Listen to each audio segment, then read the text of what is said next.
Simla Deputation, 1906. Muslims in Active Politics dphSimla Deputation, 1906. The Simla Deputation proved a landmark in the history of modern India, because for the very first time the Hindu-Muslim conflict, which started with the Urdu-Hindi controversy, was lifted to the constitutional plane. The Indians were not satisfied with the Indian Council Act of 1892. Especially, the act failed to ensure the fair representation of Muslims. So, the Indians were agitating for more power. Due to the growing political pressure and increasing social unrest, the British government decided to make constitutional reforms relating to the electoral bodies. On the 20th of July 1906, John Morley, the Secretary of State for Indian Affairs, speaking on the Indian budget in the British Parliament, announced that the government wanted to increase the number of seats for the legislative councils and also their powers. John Morley's announcement created an anxiety among the Muslims of the subcontinent. The proposed reforms, if implemented as was demanded by the Congress, would have suppressed the Muslims more under the Hindu majority. Muslim leaders were of the view that neither elections nor nominations fulfilled the requirements of the Indian Muslims, and that they needed a certain number of seats in both the central and provincial councils. Their seats should be filled up by votes of their own community. The weekly Muslim Patriot penned down this important issue to clarify the assumption that India was uninhabited by one class. It stated that India consists of a heterogeneous mass of different races whose interests were often different. It although supported the extended representation in the legislature, but also wished that the extension should be based on the class recognition and each distinct community should have representatives of its own in proportion to its population. Now, many Mohammedans drew the attention of Mohsin-ul-Mulk, the secretary of the Mao College, Aligarh, to John Morley's speech.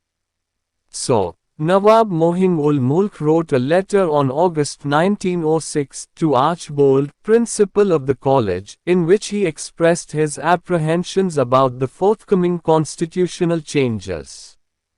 He was of the view that if combined election would be held on a more extended scale, Mohammedans will hardly get a single seat, while Hindus will carry more advantage because of their majority. He asked Archbold to advise for submit memorial from the Mohammedans to the Viceroy and to request his permission to accept a deputation for discuss the issue of forthcoming constitutional amendments.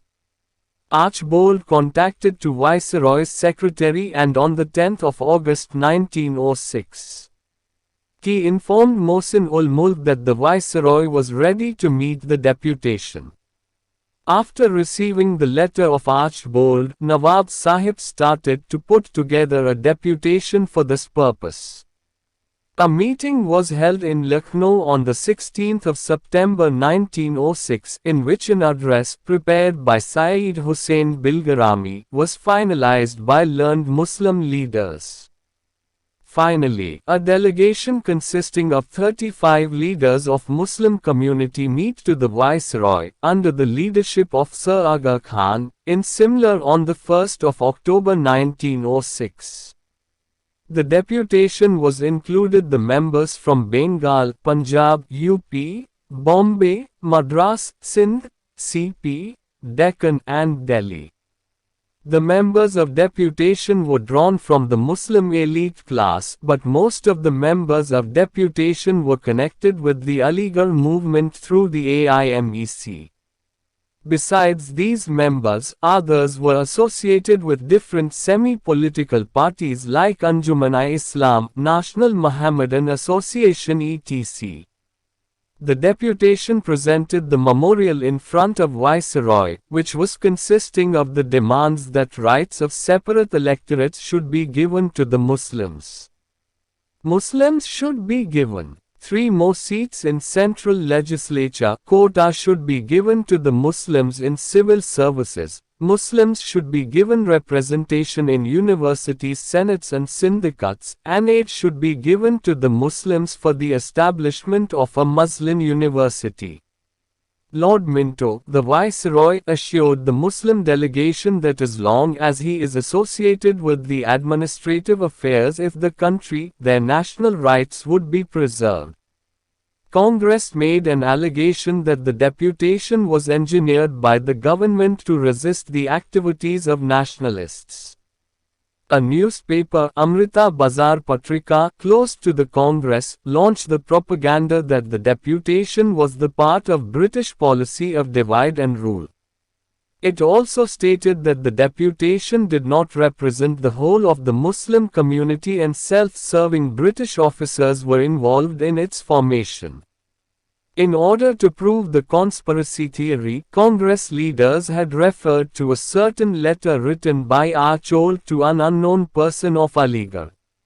There is not single solid evidence available to prove that the deputation was the part of British policy. The deputation was purely representing the demands of the Muslim community.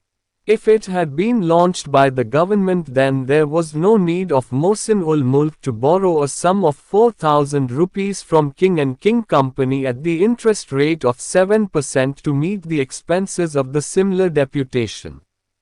The company started correspondence, after the death of Mohsin-ul-Mulk, with the Muslim League for the return of loan and also threatened to get Mohsin-ul-Mulk's property confiscated. The Simla deputation was unique, because for the first time Muslims were anxious to take their share in the political activities as a separate identity. Another purpose of the delegation was to get a silent permission from the government to make a political platform for the representation of Muslims, and also was to take the government into confidence. The demand of separate electorates, which were presented through the deputation, was the foundation of all future constitutional amendments for India. The inevitable consequence of deputation was the partition of India and the emergence of Pakistan. For more informative videos, please subscribe to my YouTube channel, World History Official 1.